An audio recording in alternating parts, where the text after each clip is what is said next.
Assalamualaikum warahmatullahi wabarakatuh. Baik, pada perkuliahan hari ini kita akan membahas tentang ulcus diabeticum.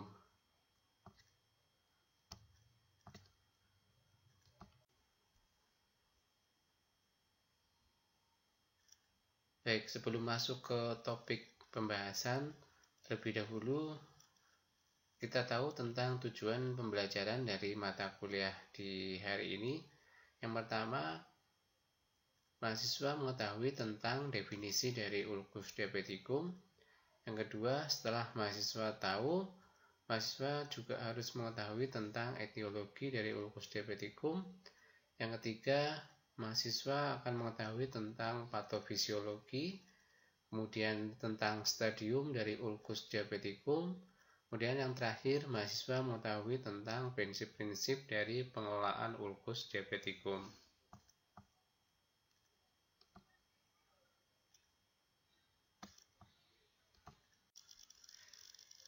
Ya, baik, kita masuk ke pokok bahasan. Sebelumnya, apakah ada mahasiswa yang sudah tahu tentang ulcus diabeticum? Oke, kita akan membahas tentang definisi dari ulcus diabeticum. Luka ulcus diabeticum biasanya terletak di area kaki atau yang dinamakan dengan luka kaki diabetik. Luka kaki diabetik merupakan salah satu dari banyaknya komplikasi kronis dari diabetes mellitus. Ya, jadi kondisi-kondisi pada pasien yang mengalami diabetes mellitus, salah satu komplikasi kronis itu adalah adanya luka pada daerah kaki atau yang dinamakan dengan luka ulcus diabeticum. Jadi ada banyak komplikasi yang terjadi, ada komplikasi akut dan komplikasi kronis. Salah satu komplikasi kronis adalah luka ulcus diabeticum. Pengelolaannya sering tidak berhasil dan mengakibatkan hari perawatan yang semakin panjang. Seringkali luka kaki diabetes ini berakhir dengan kecacatan dan bahkan kematian. Luka kaki diabetes merupakan suatu komplikasi yang paling ditakuti oleh penderita diabetes mellitus.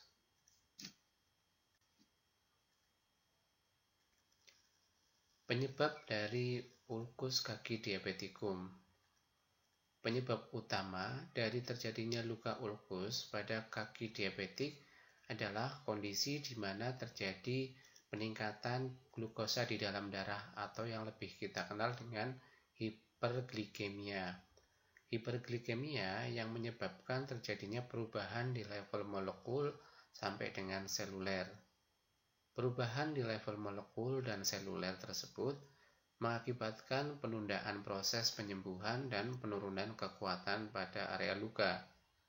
Pada kondisi hiperglikemi juga akan mengakibatkan terjadinya hipoksia dalam jaringan dan dislipidemia yang merupakan faktor-faktor yang berkontribusi terhadap terjadinya neuropati.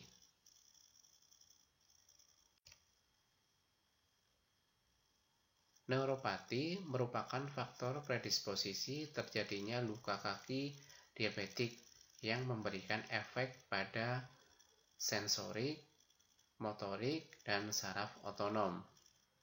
Kehilangan sensori akan mengakibatkan kehilangan perlindungan tubuh terhadap trauma fisik, kimia, dan termal.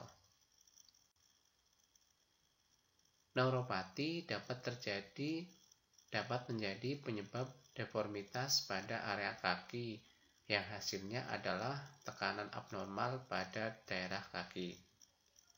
Saraf otonom secara tipikal berhubungan dengan kulit kering yang mengakibatkan fisura atau tracking dan callus.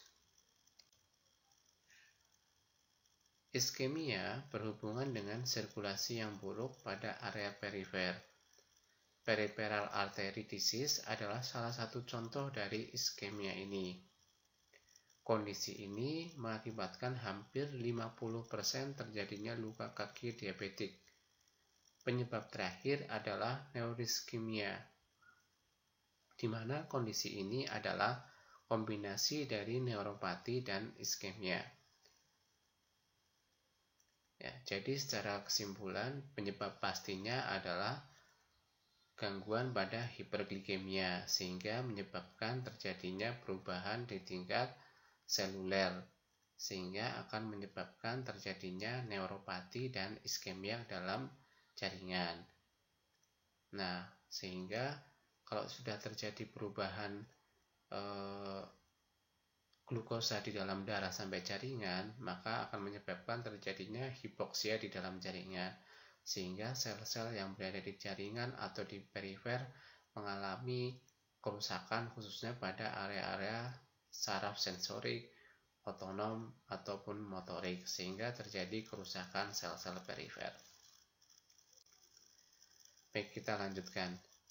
Untuk patofisiologinya, kondisi hiperglikemia adalah awal dari terjadinya luka kaki diabetik.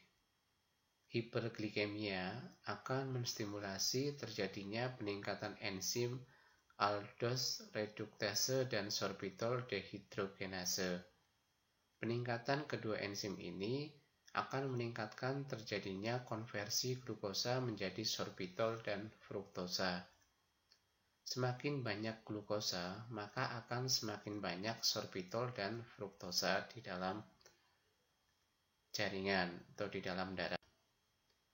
Peningkatan kadar glukosa akan memicu terjadinya penurunan sintesa myoinositol sel saraf serta berdampak pada penurunan konduksi pada sistem saraf.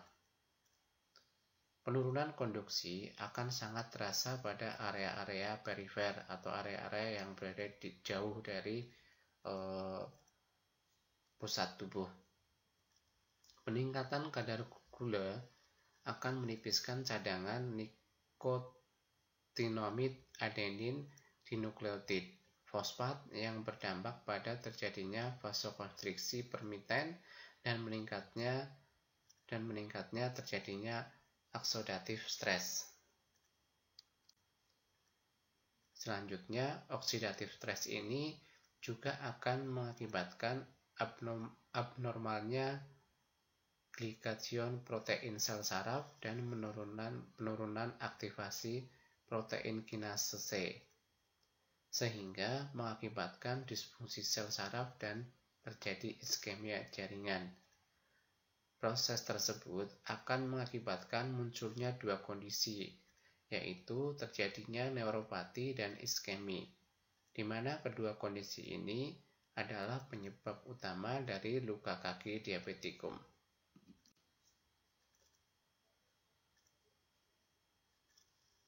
Selanjutnya, kita akan membahas tentang stadium dari ulkus diabetikum. Yang pertama ada stadium superficial ulcer. Di stadium superficial ulcer, di sini membagi dua stadium, ada stadium 0 dan stadium 1. Di mana stadium 0 ini tanda gejalanya adalah tidak terdapat lesi pada area kulit dalam keadaan baik, tetapi dengan bentuk tulang yang menonjol. Jadi kalau kita lihat di stadium 0 ini belum terjadi luka, akan tetapi ada penonjolan pada area tulang. Di stadium 1 tanda gejalanya adalah hilangnya lapisan kulit hingga lapisan dermis. Jadi lapisan paling luar, epidermis dan dermis, itu akan hilang dan kadang-kadang tampak penonjolan tulang. Jadi sudah dilihat bedanya antara stadium 0 dan stadium 1. Yang kedua adalah deep ulcer. Di deep ulcer ini dia membagi dua stadium, ada stadium 2 dan stadium 3. Di stadium 2 ini tanda gejalanya adalah lesi terbuka dengan penetrasi ke tulang atau ke tendon. Akan terlihat luka seperti lubang atau goa. Jadi di stadium 2 ini, luka ini sudah luas, sudah terlihat di area-area tulang sampai dengan otot. Kemudian di stadium 3, tanda gejala di stadium 3 ini adalah terjadinya penetrasi hingga dalam, terjadi osteomielitis, abses plantar atau infeksi hingga tendon. Jadi di stadium 2 ini lukanya sudah sampai dalam, sudah sampai ada tanda-tanda infeksi di area tendon. Yang ketiga adalah gangren. Di gangren ini dibagi menjadi dua stadium 4 dan stadium 5. Di stadium 4 ini tanda gejala manifestasi klinisnya adalah terdapat luka gangren sebagian, kemudian menyebar hingga sebagian jari kaki, kulit sekitarnya terdapat selulitis, gangren bisa menjadi sangat lembab atau kering. Jadi gangren itu adalah luka yang sudah nekrosis atau kehitaman, kemudian dia akan menyebar tidak di satu titik tetapi di beberapa lokasi, biasanya di area-area jari, kemudian area-area sekitar luka terdapat kemerahan atau yang namanya selulitis. Di stadium 5 ini adalah lukanya sudah menyeluruh di seluruh kaki atau di semua jari-jari kaki dalam kondisi yang nekrotik atau hitam atau kematian jaringan.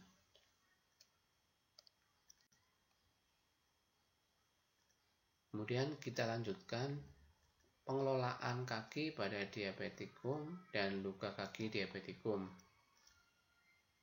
Luka kaki diabetikum ini merupakan permasalahan yang sering terjadi pada penderita diabetes mellitus. Luka terjadi akibat dari neuropati dan penyakit pembuluh darah perifer yang menghambat aliran darah ke perifer seperti pada area kaki. Pasien yang mengalami neuropati tidak mampu mendeteksi kerusakan pada kaki karena penurunan sensasi dan respon terhadap nyeri, sehingga sangat beresiko terhadap terjadinya luka pada area kaki. Jadi pada pasien-pasien yang mengalami neuropati, ya biasanya mengalami penurunan sensasi atau rasa, baik itu rasa nyeri, suhu, panas, dan sebagainya. Jadi kalaupun ada luka pada area kaki, biasanya pasien tidak mengeluh rasa nyeri, sehingga ini yang akan menyebabkan terjadinya luka ini menjadi luas. Kemudian pada pasien diabetes mellitus juga akan mengganggu aliran darah yang ada di area perifer. Semakin buruknya sirkulasi darah di kaki akan mengakibatkan terhambatnya proses penyembuhan pada luka dan meningkatkan resiko terjadinya infeksi. Kemudian, prinsip-prinsip dalam pengelolaan kaki diabetikum. Yang pertama adalah pengelolaan yang holistik atau menyeluruh. Pengelolaan kaki yang holistik ini adalah pengelolaan diabetes memerlukan pengelolaan yang khusus. Pengelolaan secara holistik menyangkut dari perubahan gaya hidup seperti merokok, modifikasi diet, level aktivitas fisik, pengobatan yang teratur, dan mengontrol gula darah. Ini yang harus dikelola atau dimanajemen dengan baik. Supaya apa? Supaya dapat mengontrol kadar glukosa di dalam darah. Ini yang akan menyebabkan proses dari penyembuhan luka ulkus diabetikum ini akan cepat sembuh. Bila hal tersebut tercapai, maka penyembuhan yang optimal akan tercapai. Yang kedua yaitu dengan menurunkan tekanan. Menurunkan tekanan pada luka merupakan komponen dari kunci dalam perawatan luka. Peningkatan tekanan di sekitar batas luka akan mengakibatkan pembentukan kalos. Bila kalos tidak ditangani, akan memperlambat penyembuhan luka dan perawatan yang dilakukan tidak efektif. Jadi apabila sudah terdapat luka di area kaki, maka diharapkan tidak di area kaki itu harus dijaga. Biasanya pada pasien ini tidak diperbolehkan menggunakan sepatu atau sandal yang akan menyebabkan si luka ini menjadi tertekan. Ya, biasanya kita carikan alas kaki yang nyaman pada kasus-kasus pasien yang punya luka ulkus DM, sehingga luka ini tidak mengalami tekanan. Yang ketiga adalah kontrol infeksi. Luka pada area kaki diduga mengalami infeksi atau polimikrobia, dan infeksi tersebut dapat mengakibatkan kerusakan jaringan.